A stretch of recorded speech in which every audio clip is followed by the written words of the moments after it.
Lughnasadh. Um, Spoiler alert, it is named after Lugh, but it is in fact a festival and a celebration honoring his foster mother.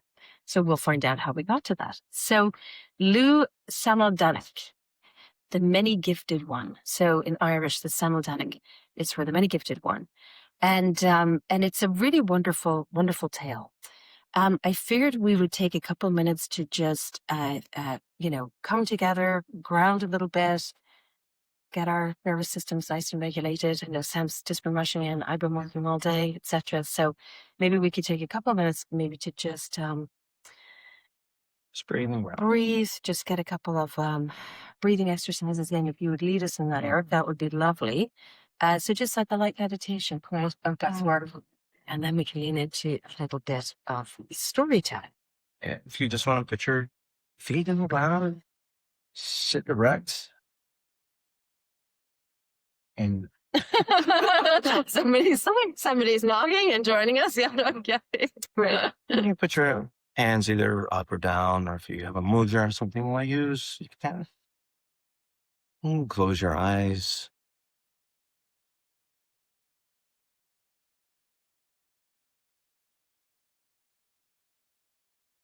And feel your feet on the ground, grounding.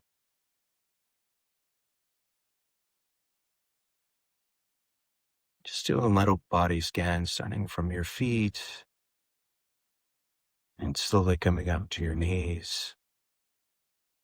Just let that energy come up.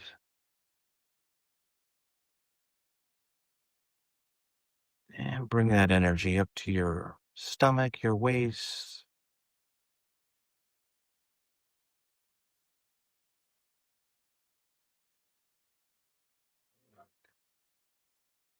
And bring that energy up to your chest. Let it sit there in your heart. Examine it. Self-aware. As you're breathing naturally, just feel your chest rising and falling naturally.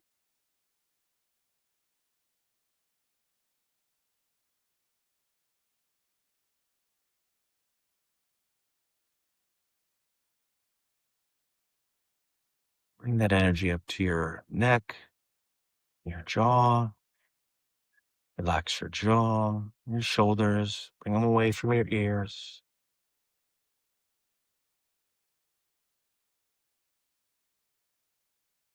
Mindful of where the tightness is. And bring it up to your nose. And feel the air coming in and out.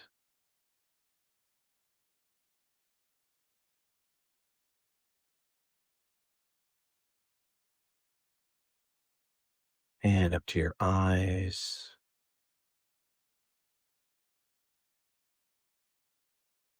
And up to top of your head.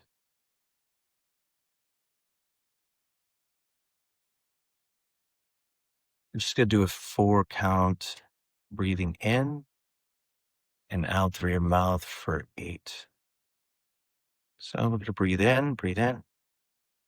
1, 2, 3, and 4, and hold. And breathe out for 8.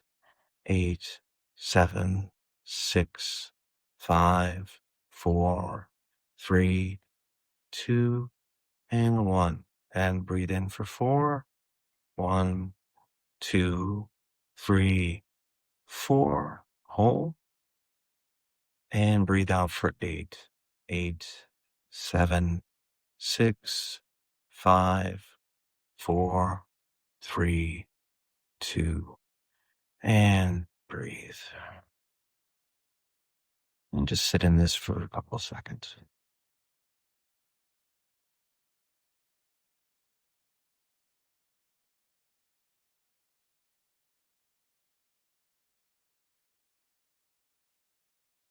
And just wiggle your toes a little bit, your fingers, and open up your eyes. It's a nice little breathing, doing a short breathe in and out for long. That helps regulate your system for anxiety and just kind of settling it. Okay. Thank you. Thank you. That's lovely. That is lovely. Mm. Mm. So I put together just a little offering that we can share. We always want to take a share of it and offer it to the gods, to the land, for obviously their benevolence in allowing us to eat the fruits of the earth. We often look to seasonal fruits, exactly what is in the first harvest. So Lughnasadh is really celebrating the first harvest. What do we get from the things that we planted at Imbolc and also at Beltana, right? So in February, all the way back to February, some things have a long growing cycle. Things that were planted in May in the early spring. What do we reap? What do we actually sow in the first harvest? So blackberries are in season here. The first apples from the orchards are coming in. And of course, corn cake or bread is was very central to Lughnasadh. So we're essentially standing at Lughnasadh, the first of the three harvests. So we harvest at Lughnasadh. When else do we harvest? What might be the next one? Turning of the wheel. Anybody care to guess? I was just looking at the wheel the other day. I was reading about it again. Uh, it's beginning of October. The beginning of October or towards the end of September? End of September, yes. So we have the equinox. So that's one of our quarter days. And then we have a cross quarter day, which is our last harvest, which is Samhain. So the very end of October. Yeah. And that's usually there's not much left to collect. We get the pumpkins at that point, the last of the orchard fruits, etc. So we're the first of the three harvests.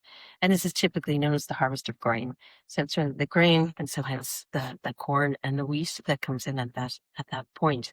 We are beyond the summer solstice. So we are turning into the darkness, right? And nothing we really want to think about while it's still summer and sunshine and it's only the beginning of August, but we are in that sort of descent from the zenith, right, from the high point of the year. So Lugh is also seen as a sun god. He's really not a sun god. He's a many-gifted one, but mythologists and historians will tend to look at that and liken him in the pantheon of those sort of solar gods, right? He's depicted as the golden-haired one and, things like that. So there's a lot of correlation there. And also is linked to fertility and some, various other aspects that would link him to a sun god. But in Irish mythology, Lugh is a very specific person, and it's Lugh, just so you have a sense of how that's spelt. And so I would give you guys some materials you could refer back to. And the story of Lugh, the many-gifted one, was really this person that came about in such a way, we're going to find out, to fulfill some prophecies, and in doing so, obviously needed to be quite gifted in his ways. So let's go into the story. So the coming of Lugh to Tara, and just so you guys know what Tara is, Tara was the seat of the High King of Ireland. And so Tara is this wonderful place, an actual place in County Meath in Ireland. So Lugh arrives to...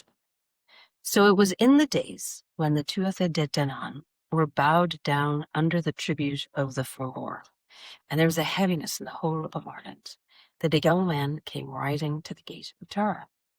Fair was he and bright. There's that sun god aspect, right? The way you would think the sun itself had come down to walk on the grass. And there was a look of him that one had never yet been refused a thing he asked. I wrote the story very much in the Irish way. The gatekeeper of Tara stood in his way, as was his duty, and he said, "No man comes into Tara without an art. What art do you bring, young man, for the service of the king?" Okay. We're doing an actual acting thing here. Just to let you know. Okay. Got to get my acting. "What art do you bring, young man, for the service of the king?" "Question me," said the stranger, "for I am right." "We have a right already," said the gatekeeper. "Lughnasadh, son of Lughnasadh, is with us, and we have no need of another." "Question me again, for I am a smith." "We have a smith, Gobna himself, that makes the spears that never miss the mark." "Well, I am a champion." "We have Ogma." I am a harper. We have a harper, and the music of him would put the sorrows of the world to sleep. I am a poet, a teller of old stories. We have one. I am a sorcerer. We have druids and men of power beyond counting. I am also a physician. Denkecht is our physician, and his well brings the wounded whole out of battle. I am a cupbearer. There are 9 of them within. I am a worker in bronze. We have Credna, and what need have we of another? Then the young man looked at the gatekeeper, and it is what he said. Go now to your king and ask him this. Has he within his walls one man that carries all of these parts together? And if he has that man, I will turn my horse from Tara and trouble you no more. The gatekeeper went in to Nuada the king, and told him there was one at the gate calling himself Samladanik, the master of every art, and the chessboards of Tara were brought out to test him, and he won every game of them. And then Nuada heard that, and he said, Let him in, for the like of him has never yet come to this place, and it may be he's come to lift the weight that is on us now. So Lugh came into Tara, and he sat in the seat of the sage, the seat that is kept for the wisest, and no one said he had not the right to it. Balor of the Evil Eye. Dun, dun, dun. Now the waste that lay in Ireland in those days was Balor of the Evil Eye, a king of the Fomor out of the cold north of the world. By the way, if anybody is a fan of Lord of the Rings, you will notice a couple of similarities. One eye he had that was never opened, but on his enemies, for whatever it looked upon withered as grass, withered in a burned field, and the lid of it was so heavy that it took 4 men with a polished handle to raise it. And it had been foretold to Balor by his druids that he would meet his death by the hand of his own grandson. So he shut up his one daughter, Ethlyn, in a high tower on Tory Island, in the Grey Sea, with 12 women to guard her, so that no man might ever come near her, and no child ever be born to her. For Balor thought, as the mighty always think, that a doom foretold is the doom that can be wiped away. But there is no tower built so high that the thing that is coming not climb it. Cian, son of Danecht, came over the sea, and by the help of Birog, a druidess of the wind, he came to Ethlyn in the tower, and of that meeting a son was born. Balor gave orders the child be given to the sea, but the sea would not take him. He was carried out of the reach of his grandfather's eye and given into fosterage. And it was Taltu, queen of the Firbolg, a great and generous woman, that reared him on her knee and made a man of him. And some say Manannan of the Waves had the teaching of him too, and it is likely enough, for there was salt and sunlight both in everything he did. The child was Lugh, and the doom that was foretold grew up strong and bright and many gifted, far from the tower and the cold eye that feared it. And when the great battle came at last on the plain of Moytura, and the Fomor and the Tuatha de Danann were locked together like 2 seas meeting, Balor was brought out onto the field, and his men set their hands to the ring of the lid to raise the destroying eye. And it is then Lugh rose up before him and called out to him in the speech of the Fomor, so that Balor said, Lift up my eyelid till I see this chatterer that is talking to me. And as the lid was rising, Lugh put a stone in his sling, and he made a cast at him. 1 cast only, and the stone went through the eye and out through the back of the head, so that it was on Balor's own army that the eye looked its last, and full company of the Fomor withered before it. So the destruction that Balor had carried all of his days was turned back upon the hand that carried it, and the doom he had locked in a tower was the doom that found him on the open plain. Taltu and the founding of the games. But it is not for the battle that Lugh's feast is kept, and that is a thing worth knowing. Taltu, his foster mother, that had reared him, when the wars were over, she set herself a labour to clear the great wood of Breg, to cut and to grub and to level it, until where the forest he stood there was a plain of clover, fit for the plough and the herds, a gift to all the people that would come after her. And the labour of it broke her heart in her body, and she lay down on the plain she had made, and she was dying. And the men of Ireland gathered to her. It is when she asked of them that games and gatherings be held on that ground every year, the ripening of the harvest, in her name and in her memory, not keening and lamentation, she said, but games and racing and the meeting of friends, and the whole of the harvest joy of Ireland let loose upon the plains she had cleared for them. And Lugh, that owed her here's rearing, made it so. He established the great fair, the Onach Teltown, on the plain of Teltown, and it was said in Ireland ever after, so that as long as the games of Teltow were kept, there would be corn and milk in every house, and fullness of the earth, and no man would say the summer had passed him by empty-handed. And that's why the feast, at the beginning of the harvest, bears Lugh's name, Lughnasadh, the assembly of Lugh, though it was never held for his own glory at all, but for the woman whose labor fed the ones that she would never see. The many-gifted God gave his greatest gift, the way all the best gifts are given, away and in another's name. So that is the story of Lughnasadh. The little bit of Lugh Moulin and his praying. I've included just in your packet there some further reading.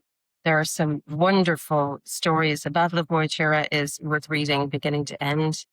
I think I did, didn't I? Yeah, I did. Yeah, for the reading. Yeah. The second Battle of Moytura is in there, which really has sort of the heart of the story.